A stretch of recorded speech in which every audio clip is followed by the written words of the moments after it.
scares me. That scares me too. So I think, what happens when it all turns off, and it could very well happen. Then what are people going to do? People have lost sense of common sense, or not remembering anything, or relying on your iPhone all the time, or whatever it is. I think that's kind of dangerous. The technology is used as a mining tool. People, that whole thing with the NSA and all that. You're being watched, all the time. But the funny part about this whole thing, Tara, about you're being watched, Big Brother's watching you. Big Brother's always been watching us. Yeah, but not like now. I think when people stopped to realize that as soon as you were given a social security number, you were being tracked. Well, to some extent.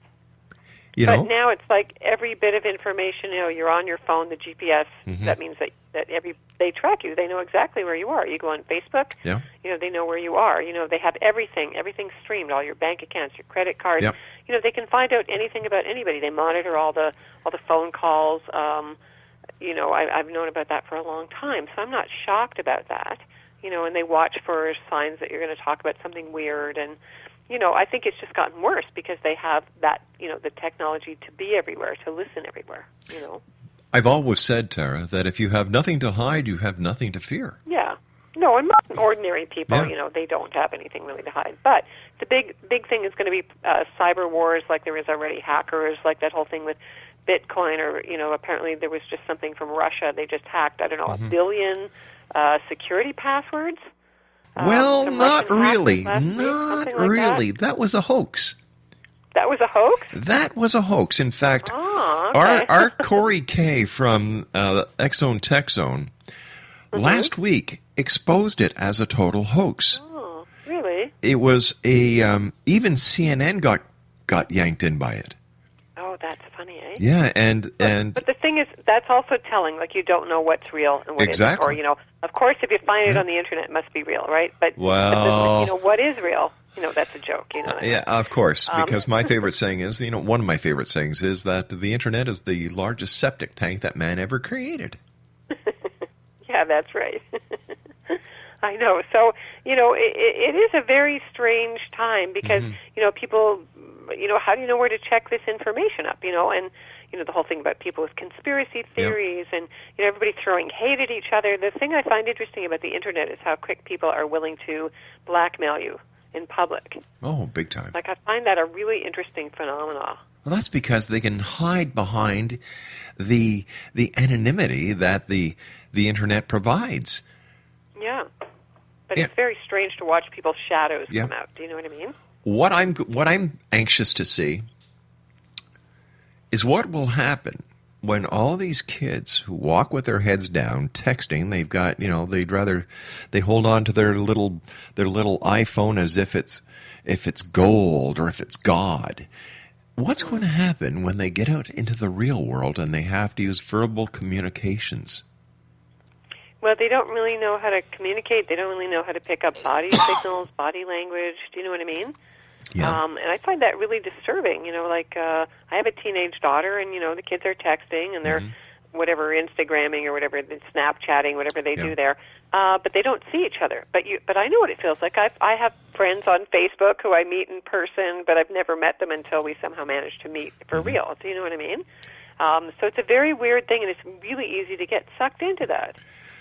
Like the brain doesn't know what's right in front of them, what is real or not. And so that's what's, that whole fuzziness about what's real and what isn't is a major kind of malaise. And these kids are not going to be able to know how to cope with a lot of things. Somebody was, Mitch Batros was on the show a couple of weeks ago, and he was saying that the intensity of solar storms are getting much greater, that there will be shutdowns on the grids. The satellites will be disrupted. And he said that anything electronic is not going to be able to be used for maybe weeks and months. Well, that's the solar flares and the solar storms. I think there's people that track them. They go through every 11 years. They go through these major cycles. I think it's been pretty quiet this year. They're a little bit baffled by it. Yes, I think that's very likely, and you need to be prepared although that sounds like, you're a paranoid survivalist, but you do need to be prepared in case it does go down. Like even last winter in that horrible storm we had here, the city was shut down, there was no electricity. That was just from cold. That has nothing to do with the sun, I mean, just the extremes of weather, which, is global warming, which means it gets colder, which is, the earthquakes, the hurricanes, the snow, the heat in Europe right now. That's man-made, I believe, or we don't know enough about it. We're just in a natural cycle, but, nature is still the more powerful force here, one way or the other, and, nature will win. There's no way that we can, although I've heard that, China is controlling the weather or the HAARP thing is controlling the weather. I mean, that's what I'm saying. It's really hard to know, right, what's really going on, So you really want to choose how you see the world, right? But be aware as well. I don't want to be all, it's one thing to be all kind of new agey and positive and light, but I think you really have to be aware on the other side what potentially that technology can do. And you're not going to know unless you work for the CIA or something, maybe what's really going on. Do you know what I mean? I sure do. What are some of the questions that you're getting from your clients? Are the questions changing? Are they getting more esoteric? Are they getting more personal? Well, they were always personal. I think they are. I'm noticing a lot of people in readings, like over the last few days, everybody's really teary. People start crying right away. So I feel like people are very open. Their hearts are open, very vulnerable. At least the people that I'm connecting with, people are aware. They're aware that they're being affected on a deeper level. People are feeling this general sense of disenchantment with, I just don't want to, I've got the money, I've got all that stuff, but we're bored and it doesn't, my heart's not engaged, and what's the point? So I think a lot of people in their sort of a little bit past their midlife crisis, mid-40s or so, are kind of going through this, I don't see the point of this. Do you know what I mean? So I think definitely a lot of people reaching out. I definitely feel this consciousness rising, going on everywhere. Exonation, Tara Greene is our special guest, www.taratarot.com, or her blog is www.infinitynow.wordpress.com.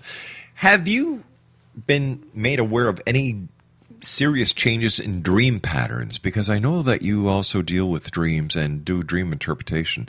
And with all the electromagnetic interference that we're picking up because of the cell towers, because of all the other radio waves that are inundating us, have you seen, when talking to clients, any drastic changes in dream patterns? Well, that's a good question, Rob. I think, I just got back from teaching a 5-day workshop up at the Grail Springs Spa up in Bancroft. Now, the people that come there are more, at least trying to be a little more conscious. A lot of them are on serious detoxing. I think people are aware of that, and they're trying to counteract it through meditating. So even though we're being literally attacked by all that stuff all the time, I think that the force is coming through. People are becoming more aware, or when they start to tune into their dreams, they have a sense that they can lucid dream. I've met a lot of people who are natural lucid dreamers, way more than I thought. They didn't realize that was a special gift or a capacity. Or, people were talking about, yes, a lot of people had dreamt of their dead relatives who'd passed on, and, I was verifying for them that was the easiest way for people who have passed on to contact the living is through the dreams, right? So I find, in spite of all that radio pollution and magnetic pollution, people are still able to tune in if they need to. I think it's hard on the body, actually, more than on the psychic level. Wow. Never thought of it that way. Oh, yeah, it's really hard on your body. So, I mean, there's different things you can do, though, to counteract it. People wear these little there's magnetic things that you can wear, and I sleep on this mat that counteracts the electromagnetic energies. Yeah. So, and we don't have a microwave in our house, and we threw that out years ago, and things like that. It's these people with the cell phones put up to their ears all day long that I feel sorry for, because, microwaves, excuse me, they cook. So if you've got it right to your head, especially children, my God. Yeah, no, I know. Or even having, there's laptops now, so everybody's got their laptop. My daughter has her computer on her lap. We're going, no, and don't keep it on your body all the time. Of course it's radiating energy. I mean, how could you not think it was? I mean, that's the part that really drives me crazy, is people don't see the connection between cause and effect, or men having cell phones in their pockets. It makes you sterile, all of these things, and we're being kind of hit at it from all sides, plus the food. If you're not eating non-GMO food, that's very bad for your health. Fluoride in the water. I mean, you want to get me started on that? I could talk for a few hours about that. Really cleaning up your diet, really being aware of everything that comes in. That everything on every level, we're being assaulted. No wonder the cancer rates are so high. That's why your body's being assaulted from every direction all the time. We've never been under that, never been under that before. In the past, when we've seen parallels to what we're seeing now, like you said, never as bad as now, but in the past there have been times where it has appeared that the world was going to hell in a handbasket again. Mother Earth has purged we, the humans, who, for all intents and purposes, are germs to her. Is this going to happen again? Well, I think it's happening on some level, with all of this. If you believe that Gaia, Mother Earth, is a spirit in herself, and the more you keep fracking and mining for gold and oil, and that you're destroying her infrastructure, that, she is a living consciousness, and that she will shake the humans off, Right. I do believe that in some sense, because we have to stop it. We've gone past this kind of turning point. Now, there is new technology, and the same way as the technology can harm us, it can also do incredible things. There's like teenage kids that have invented things that can clean up all the plastic in the ocean. So if we use that technology to benefit ourselves, we could clean up this mess. There could be a way to use cell phones that don't harm you. Yeah. If you can create it, you can create an antidote, too. But it has to be driven by humanitarian mutual aid, or else, you believe in the New World Order and we're all just toast, you know what I mean? Sure. For the few, right? So it depends on your point of view. But the potential to change it into a wonderful heaven on earth is also there.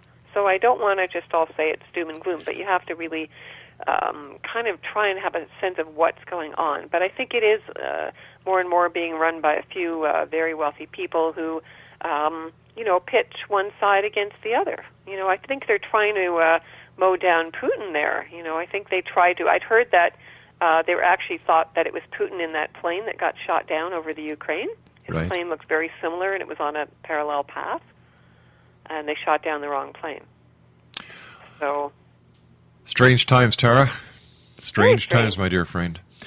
Well, you know what they say, you should live in interesting times, and we certainly do. We certainly do now, don't we, Ollie? We'll be back on the other side of this commercial break as we continue with our good friend Tara Greene, www.taragreene.com.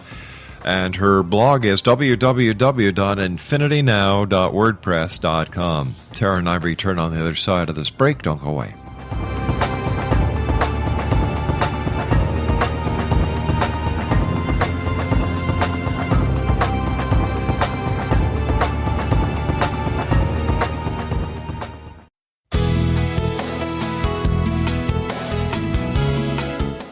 With each new extreme weather event or terrorist act, it becomes increasingly obvious that we live in uncertain and challenging times. We all buy car insurance. Why not collapse and catastrophe insurance?